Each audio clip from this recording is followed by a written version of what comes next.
श्री स्वामी समर्थ. बाळा, आज तुला एकच सांगायचं आहे, स्वतःला इतकं एकटं समजू नकोस. तुझ्या मनात किती दुःख आहे, किती प्रश्न आहेत, किती गोष्टी तू कोणालाही न सांगता मनात दाबून ठेवल्या आहेत, हे मला दिसतंय. सगळ्यांसमोर हसताना तुझ्या मनात किती वादळ सुरू असतं हेही मला माहीत आहे. तू प्रत्येकाला समजून घेतलंस, प्रत्येकासाठी उभं राहिलास, पण जेव्हा तुला कुणाची गरज होती तेव्हा मात्र तू एकटाच उरलास. आणि म्हणूनच आज तुझं मन थकलं आहे. बाळा, तुला रडावंसं वाटत असेल तर रड, मन भरून आलं असेल तर अश्रू बाहेर येऊ दे. प्रत्येक वेळी मजबूत राहण्याची गरज नसते. तुझे अश्रू तुझी कमजोरी नाहीत, ते तुझ्या मनाने सहन केलेल्या वेदनांची साक्ष देतात. पण रडल्यानंतर पुन्हा उठायचं आहे, कारण तुझी कथा इथे संपलेली नाही. तुला कधी कधी वाटतं स्वामी माझं ऐकत नाहीत, पण बाळा, मी तुझी प्रार्थना ऐकली नाही असं कधीच समजू नकोस. तुझ्या डोळ्यातून पडलेल्या प्रत्येक अश्रू मला माहीत आहेत. तुझ्या मनात उमटलेली प्रत्येक हाक मला ऐकू येते. फक्त प्रत्येक गोष्टीचं उत्तर ताबडतोब मिळेलच असं नसतं. काही गोष्टींसाठी तुला थांबावं लागतं, कारण मी तुला चुकीच्या वेळी योग्य गोष्टी देऊ शकत नाही. कधी कधी तू ज्या गोष्टीसाठी रडतोस त्यापासूनच तुला दूर ठेवणं हीच माझीच कृपा असते. तुला एखादी व्यक्ती गमावल्याचं दुःख असेल, एखादं नातं तुटल्याचं दुःख असेल, एखादं स्वप्न पूर्ण न झाल्याची खंत असेल, पण विश्वास ठेव, तुझ्याकडून काहीतरी हिरावून घेतलं गेलं असेल तर त्यामागेही काहीतरी कारण असेल.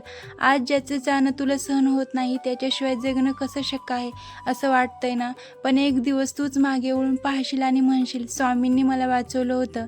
त्या दिवसाची वाट पाहण्यासाठी तुला आज धीर धरायचा आहे. बाळा, लोकांनी तुला कमी लेखलं म्हणून तू स्वतःला कमी समजू नकोस. कोणी तुझी किंमत ओळखली नाही म्हणून तुझी किंमत कमी होत नाही. हिरा मातीमध्ये पडला तरी हिराच असतो. तसंच तुझं चांगलं मन लोकांना दिसलं नाही तरी ते माझ्या नजरेतून कधीच कमी सुटणार नाही. तू कोणासाठी किती केलंस, कोणासाठी किती त्याग केला, कोणाला किती वेळ दिलास याची मोजदाद आता करत नको बसू. ज्यांनी तुझ्यासाठी काही केलं नाही त्यांच्याकडून अपेक्षा काहीच ठेवू नकोस.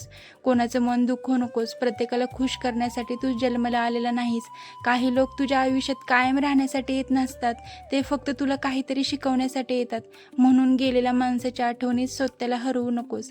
ज्याला जायचं होतं तो गेला, पण तू अजून इथे आहेस. तुझ्यासमोर अजून खूप आयुष्य आहे, खूप सुंदर क्षण आहेत आणि तुझ्या वाटेला अजून खूप आनंद येणार आहे. आणि बाळा, तुझ्या घरात सध्या अडचणी असतील, पैशाची चिंता असेल, कामाचं टेन्शन असेल, नात्यामध्ये तणाव असेल, तरी माझ्यावरचा विश्वास सोडू नकोस. संकट कायमची नसतात. रात्र कितीही मोठी असली तरी सकाळ होतेच. तू फक्त तुझं कर्म प्रामाणिकपणे करत राहा. कोणाचं वाईट करू नकोस, कोणाला जाणून बुजून दुःख देऊ नकोस आणि जे तुझ्या हातात नाही त्याची चिंता करत बसू नकोस. काही गोष्टी माझ्यावर सोपव. जेव्हा मन खूप बेचैन होईल तेव्हा शांत बस, डोळे बंद कर आणि फक्त माझं नाव घे, श्री स्वामी समर्थ, श्री स्वामी समर्थ. तुझ्या मनात कितीही विचार असले तरी माझं नामस्मरण करत राहा. हळूहळू तुझ्या मनाला आधार मिळेल.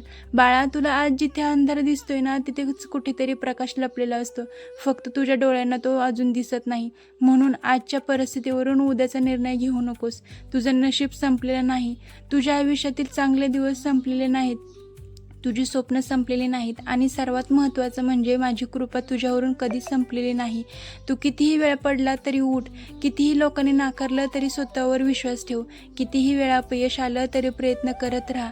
कारण तुझं यश उशिरा येत असेल पण ते तुझ्यापासून दूर गेलेलं नाही.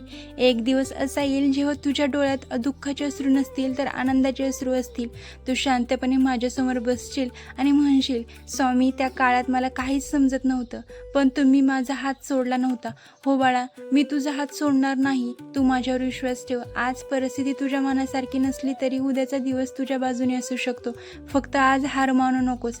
तुझ्या मनात एक इच्छा आहे जी तू कोणालाही सांगत नाहीस. ती इच्छा योग्य असेल, तुझ्यासाठी चांगली असेल तर तिच्यासाठी मी मार्ग नक्की निर्माण करीन. पण तो मार्ग तुझ्या अपेक्षापेक्षा वेगळा असू शकतो. म्हणून माझ्यावर विश्वास ठेव आणि शेवटी एवढंच लक्षात ठेव, तू एकटा नाहीस. तुझ्या दुःखात मी आहे, तुझ्या अश्रूमध्ये मी आहे, तुझ्या प्रार्थनेत मी आहे, तुझ्या प्रत्येक चांगल्या कर्मात मी आहे. म्हणून बाळा, आता डोळे पुस, मन शांत कर आणि पुन्हा एकदा सुरुवात कर. कारण तुझ्या आयुष्यात अजून खूप सुंदर गोष्टी घडायच्या आहेत. भिवू नकोस बाळा, स्वामी तुझ्या पाठीशी आहेत. श्री स्वामी समर्थ, श्री स्वामी समर्थ, श्री स्वामी